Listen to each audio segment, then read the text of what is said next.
श्री स्वामी समर्थ, जय जय स्वामी समर्थ। स्वामींचं नाव घेऊन मी या व्हिडिओला सुरुवात करते।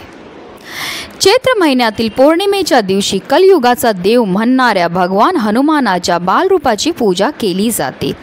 हनुमान जयंतीच्या दिवशी हनुमानाच्या बालरूपाची पूजा केल्याने भक्तांच्या जीवनातील सर्व संकट दूर होतात, तसेच बजरंगबलीची विशेष कृपा आशीर्वाद सुद्धा आपल्याला प्राप्त होतात। आणि यंदा 23 एप्रिल रोजी हनुमान जयंती साजरी केली जाणार आहे। हनुमान जयंती प्रत्येक चैत्र महिन्याच्या पौर्णिमेला साजरी केली जाते।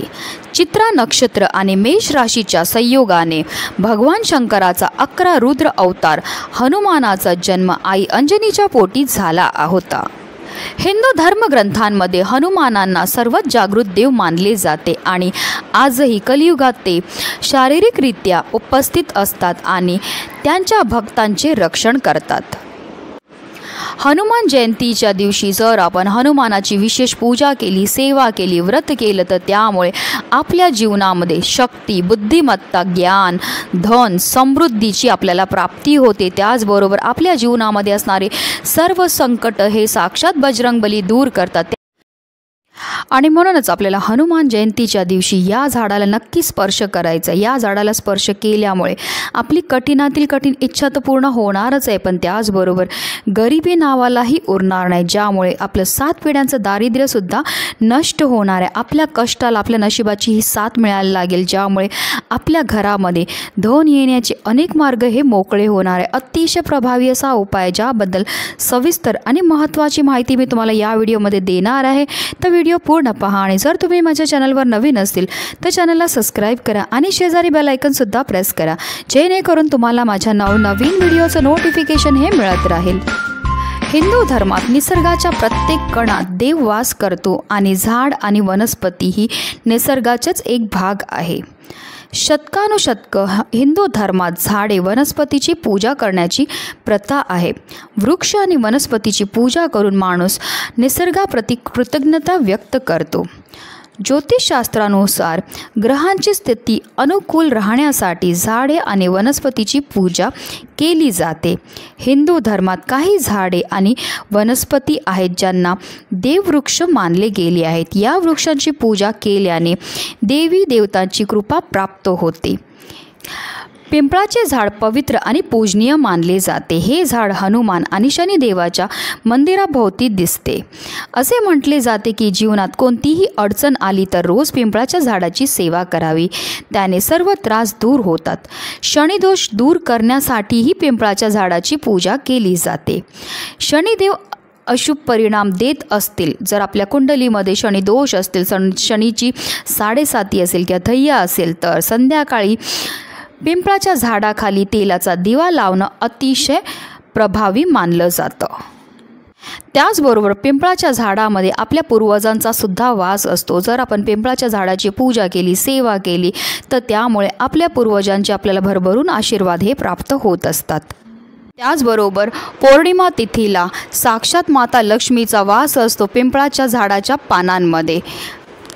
त्याचबरोबर 33 कोटी देवी देवतांचा वाससुद्धा पिंपळाच्या झाडामध्ये असतो आणि पिंपळाची पानं ही विशेषतः बजरंगबलींना अतिशय प्रिय आहेत आणि म्हणूनच आपल्याला आवर्जून बजरंगबलींना हनुमान जयंतीच्या दिवशी पिंपळाची पानं ही अर्पण करायची आहेत।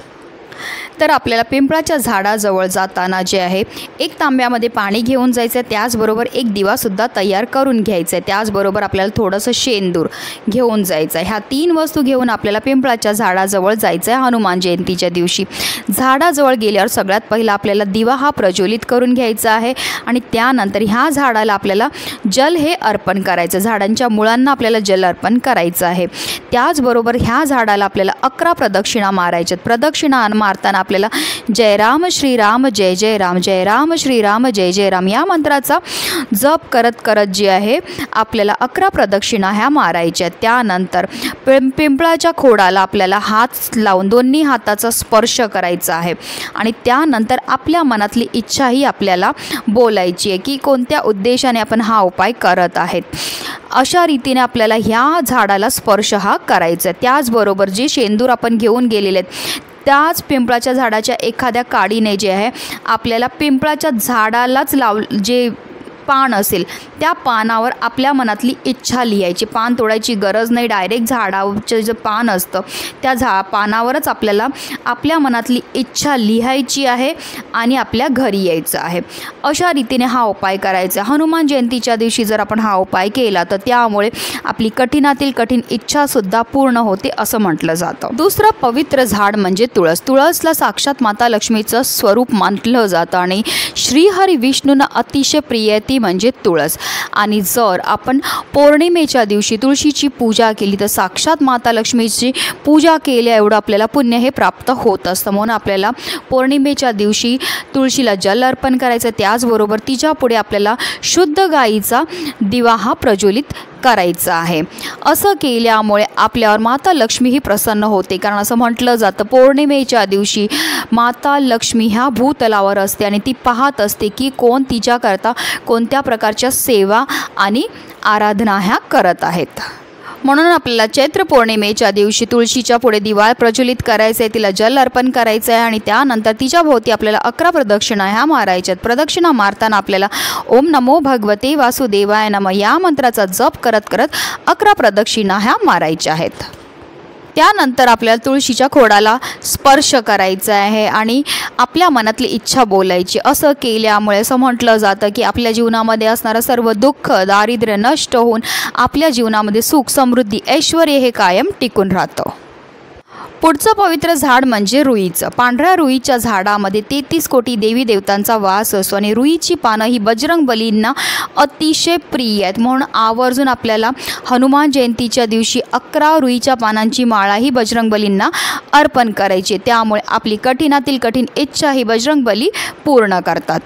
आणि म्हणूनच आपल्याला हनुमान जयंतीच्या दिवशी रुईच्या झाडाला सुद्धा आवर्जून स्पर्श करायचा. आपल्याला रुईच्या झाडाजवळ जाताना 1 तांब्यामध्ये पाणी घेऊन जायचं. त्याचबरोबर हळद कुंकू अक्षदा ह्या घेऊन जायच्या. सगळ्यात पहिला झाडाला तुम्ही जल अर्पण करून घ्या. त्यानंतर झाडाला हळद कुंकू अक्षदा अर्पण करायच्यात आणि त्यानंतर आपल्याला रुईच्या झाडाला 11 प्रदक्षिणा ह्या मारायच्यात. 11 प्रदक्षिणा मारून झाल्यानंतर आपल्याला रुईच्या झाडाच्या खोडाला स्पर्श करायचा आणि आपल्या मनातली इच्छा ही बोलायची आहे. असं म्हटलं जातं रुईच्या झाडाला जर आपण हनुमान जयंती त्याचबरोबर चैत्र पौर्णिमा त्या दिवशी जर स्पर्श केला तर आपल्याकडे माता लक्ष्मी ही आकर्षित होते. आपल्या घरामध्ये धन येण्याचे अनेक मार्ग हे मोकळे होतात, ज्यामुळे आपल्याला श्रीमंतीचा ओघ हा सुरू होतो. पुढचं झाड म्हणजे शमीचं. शमीच्या झाडाजवळ जर आपण तिळाच्या तेलाचा दिवा प्रज्वलित केला तर त्यामुळे आपल्या घरामध्ये धनाची वृद्धी होते. जर आपला व्यवसाय असेल तर त्या व्यवसायामध्ये सुद्धा भरभराट ही होत असते. आणि म्हणूनच आपल्याला हनुमान जयंतीच्या दिवशी शमीच्या झाडाला जल अर्पण करायचं. त्याचबरोबर त्या झाडाजवळ आपल्याला तिळाच्या तेलाचा दिवा हा प्रज्वलित करायचा आहे आणि त्यानंतर त्या झाडाला 11 प्रदक्षिणा ह्या मारायच्यात. प्रदक्षिणा मारून झाल्यानंतर शमीच्या झाडाच्या खोडाला आपल्याला स्पर्श करायचा आणि आपल्या मनातली इच्छा ही बोलायची आहे. असं केल्याने आपली कठीणातील कठीण इच्छासुद्धा पूर्ण होते. त्याचबरोबर शमीपत्र हे महादेवांना अतिशय प्रिय आहे आणि बजरंग बली हे महादेवांचे 11वे रुद्र अवतार आहेत. म्हणून आवर्जून आपल्याला हनुमान जयंतीच्या दिवशी बजरंग बलींना शमीपत्र हे अर्पण करायचे आहेत. पुढचं झाड म्हणजे केळीचं. केळीच्या झाडाला हिंदू धर्मामध्ये विशेष मानलं जातं. या झाडाला भगवान विष्णूचे प्रतीक मानले जाते. त्यामुळे या झाडाची पूजा केल्यामुळे आपली जी बिघडलेली कामं आहेत त्याचबरोबर जी रखडलेली कामं आहेत त्यामध्ये आपल्याला यश हे मिळत असतं. म्हणून आपल्याला काय करायचं आहे, हनुमान जयंतीच्या दिवशी केळीच्या झाडाजवळ जाताना 1 तांब्यामध्ये पाणी घ्यायचं. त्या तांब्यामध्ये आपल्याला थोडीशी चिमूटभर हळद ही टाकायची. त्याचबरोबर भिजवलेली हरभऱ्याची डाळ आणि गूळ ह्या वस्तू घेऊन केळीच्या झाडाजवळ जायचं आणि केळीच्या झाडाजवळ गेल्यावर सगळ्यात पहिला आपल्याला जल हे अर्पण करायचं आहे आणि जल अर्पण केल्यानंतर हरभऱ्याची डाळ आणि गूळसुद्धा अर्पण करायचं. त्यानंतर केळीच्या झाडाला आपल्याला 11 प्रदक्षिणा ओम नमो भगवते वासुदेवाय नमः या मंत्राचा जप करत म्हणायचं. त्यानंतर केळीच्या झाडाला खोडाला स्पर्श करून आपल्या मनातली इच्छा ही बोलायची. निश्चितच आपली कठीणातील कठीण इच्छा ही पूर्ण होते. तर ही 5 झाडं आहेत, त्यांची पूजा कशी करायची त्याबद्दल सविस्तर माहिती मी तुम्हाला दिली आहे. जर तुमच्या अवतीभोवती ही झाडं असतील तर आवर्जून हनुमान जयंतीच्या दिवशी ह्या झाडांची पूजा करा आणि त्यांना स्पर्श करून आपल्या मनातली इच्छा बोला. कारण जर हनुमान जयंतीच्या दिवशी तुम्ही हा उपाय केला तर निश्चितच तुमची कठीणातील कठीण इच्छा पूर्ण होऊन तुमच्या जीवनामध्ये सुख, समृद्धी, ऐश्वर्य हे कायम टिकून राहील. म्हणूनच व्हिडिओ जास्तीत जास्त लोकांपर्यंत शेअर करा, जेणेकरून प्रत्येकाच्या आयुष्याचं कल्याण हो. ही स्वामीचरणी प्रार्थना. श्री स्वामी समर्थ. जय जय स्वामी समर्थ.